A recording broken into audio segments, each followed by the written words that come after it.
Hi everybody, मैं सुनील कुमार एक बार फिर स्वागत करता हूं आपके अपने यूट्यूब चैनल बीइंग एजुकेशन पर। तो दोस्तों, आज की जो हमारी वीडियो है वो रहेगी इंडियन पॉलिटी के topic fundamental rights article 12 and 13 पर। इससे पहले भी हमने फंडामेंटल राइट्स पर एक और वीडियो दे चुके हैं, जिसमें फंडामेंटल राइट्स यानी मौलिक अधिकारों का परिचय है। यदि आपने वो नहीं देखे तो आप पीछे जाकर देख सकते हैं। आज की वीडियो शुरू करते हैं, जिसमें हम सर्वप्रथम पढ़ेंगे अनुच्छेद 12, जिसमें राज्य की परिभाषा दी गई है, यानी राज्य में कौन कौन से अंग यानी राज्य के कौन कौन से अंग हैं, इसमें किस किस को शामिल किया गया है। कार्यकारी विधायी अंग को संघीय सरकार में क्रियान्वित यानी शामिल करने वाली सरकार और भारत की संसद, यानी इसमें आएगा संघ सरकार और संसद। उसके बाद राज्य सरकार के विधायी अंगों को प्रभावित करने वाली सरकार और राज्य विधानमंडल, इसमें आएगा जो राज्य सरकार होगी और उसका जो विधानमंडल होगा वो शामिल।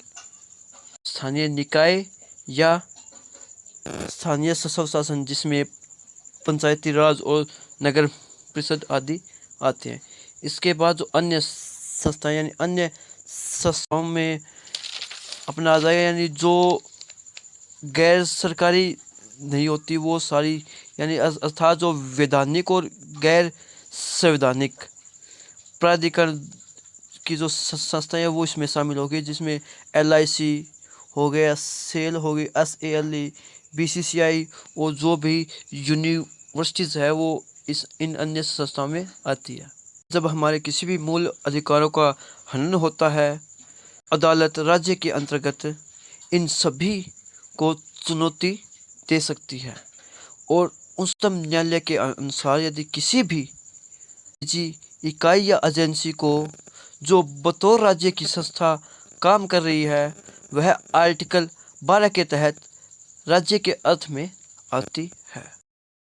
अब हम पढ़ेंगे अनुच्छेद 13, जिसमें है कि मूल अधिकारों से असंगत विधियां। इसमें वह कोई भी विधि जो मूल अधिकारों के खिलाफ होगी उसे अवैध घोषित कर दिया जाएगा। यह उच्चतम न्यायालय के आर्टिकल 32, उच्चतम न्यायालय के आर्टिकल 226 द्वारा की जा सकती है। यानी यदि हमारे किसी भी मौलिक अधिकार का हनन होता है या फिर उसके विपक्ष में जो कानून बनते हैं जो अवैध घोषित हो जाए, उसे सर्वोच्च न्यायालय तो अनुच्छेद या आर्टिकल 32 के अनुसार और उस न्यायालय जो वह आर्टिकल या अनुच्छेद 226 के अनुसार उस पर कार्रवाई कर सकता है। इसके बाद जो अगला पहला पॉइंट है ये रहेगा आर्टिकल 13 का भाग क, जिसमें हम पढ़ेंगे कि संविधान बनने से पूर्व, यानी जो संविधान हमारा बनकर तैयार हुआ उससे पूर्व कोई बनी विधि जो लागू हो चुकी है और यदि वह अधिकारों को उल्लंघन या असंगत है, यानी या तो वो अधिकार का उल्लंघन करती है या उसमें मूल अधिकारों के असंगत हो, तो वह कानून उल्लंघन की सीमा तक निष्क्रिय हो जाए, यानी रद्द कर दिया जाएगा।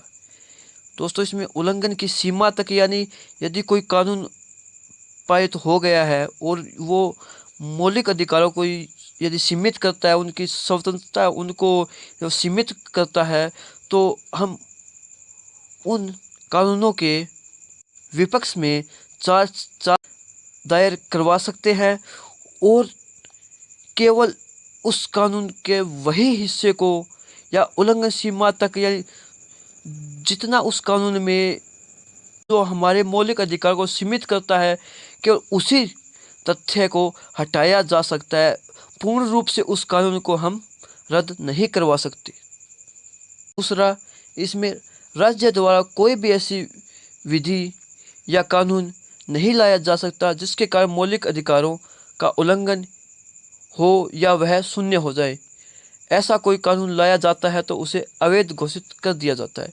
यानी राज्य सरकार कोई भी, यानी राज्य के अंतर्गत जो भी शर्त आती है वो हमने पहले अनुच्छेद 12 में डिस्कस किया था। उसमें जो भी क्षेत्र या सरकार संसद या कोई भी एजेंसी या यूनिवर्सिटी आती है और यदि वो कोई ऐसा कानून बना दे जिससे हमारे मौलिक अधिकारों का हनन हो या फिर वो शून्य यानी वो नाम मात्र के हो जाए, तो ऐसे कानून को हम अवैध घोषित कर सकते हैं। इसके बाद हम इसी से ही रिलेटेड कुछ शब्दांश पढ़ेंगे, जिसमें सबसे पहले आच्छादन, जो अनुच्छेद 13 के भाग 1 यानी इस भाग को रिप्रेजेंट करता है, इससे संबंधित है। यानी इसमें जो हमने अभी पढ़ा था कि यदि कोई कानून अब हमारे मौलिक अधिकारों का हनन करता है तो उसे केवल उसी सीमा तक हम नष्ट कर सकते हैं, उसी से संबंधित है। इसमें है कि कानून जीवित तो रहेगा, यानी हम उसे पूर्ण रूप से तो बंद नहीं करवा सकते, नहीं हटा सकते, परंतु जिस सीमा तक वह हमारे मौलिक अधिकारों को सीमित करेगा उसको हम निष्क्रिय कर सकते हैं। आगे पृथक्करणीयता, यानी इसमें वह कानून जो मूल अधिकारों को सीमित या कम करता है उस कानून को रद्द ही कर दिया जाता है। यानी इसमें उस कानून को पूर्ण रूप से ही रद्द कर दिया जाता है, किंतु आच्छादन में केवल हिस्सा हमारे मौलिक अधिकारों को सीमित करता है कि उसी को ही निष्क्रिय किया जाता है, परंतु इसमें उस कानून को पूर्ण रूप से ही रद्द कर दिया जाता है। अब हम जो आर्टिकल 13 के अकॉर्डिंग जो कुछ विधियाँ दी गई है उसके बारे में पढ़ें, जिसमें सर्वप्रथम स्थायी विधियाँ, जिसमें संसद या राज्य विधानमंडल द्वारा पारित की जाती है। अस्थायी विधियाँ, जो राज्यपाल या राष्ट्रपति द्वारा जो अध्यादेश जारी किया जाता है वो अस्थायी विधियों द्वारा। इसके बाद कार्यपालिका विधान, इसमें संवैधानिक साधन जैसे अध्यादेश, आदेश और उप शामिल है। इसके बाद एक और जो विधि के गैर विधायी स्रोत यानी विधि का बल रखने वाली रूढ़ि या जो प्रथा है, वो अगर वो मौलिक अधिकारों का हनन हो रहा है तो इन सभी को चुनौती दी जा सकती है। ये जो आज की हमारी वीडियो का ही जो एक महत्वपूर्ण, जिससे अप्रोक्सीमेट क्वेश्चन बनते यदि आर्टिकल 13 में से कोई क्वेश्चन आता है तो वो मोस्ट ऑफ इसी में से आता है।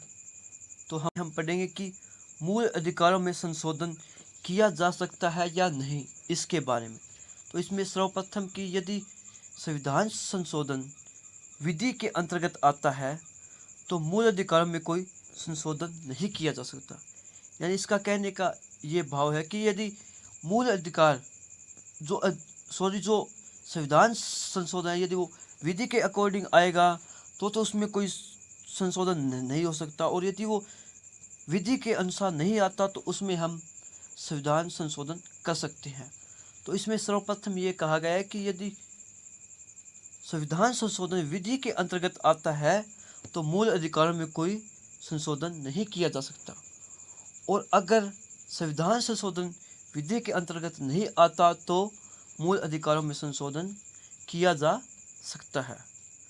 इससे रिलेटेड जो महत्वपूर्ण विवाद थे इसके बारे में, जिसमें सर्वप्रथम शंकरी प्रसाद बनाम भारत संघ का जो 1951 में जो मामला सामने आया, उसमें कहा गया कि अनुच्छेद 368 यानी संविधान संशोधन विधि के अंतर्गत नहीं आएगा, और यदि मौलिक अधिकार जो संविधान संशोधन है यदि वो विधि के अंतर्गत नहीं आएंगे तो इसका अर्थ है कि हम उसमें चेंज कर सकते हैं, संशोधन कर सकते हैं। सिंह बनाम राजस्थान सरकार में भी यही कहा गया कि इसके अंतर्गत नहीं आएगा, और अलकनाथ बनाम भारत सरकार 1965।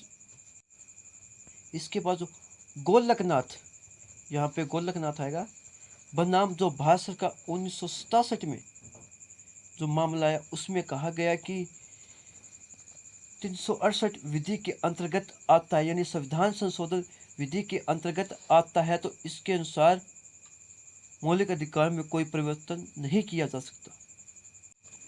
इसके बाद जो जो 24वां संविधान संशोधन 1971 में हुआ था, उसमें यह कहा गया कि संविधान संशोधन जो विधि के अंतर्गत नहीं आता है। और इससे संबंधित सबसे महत्वपूर्ण जो मामला था वो था केशवानंद भारती बनाम केरल सरकार 1973। यहाँ पे 1973 आएगा।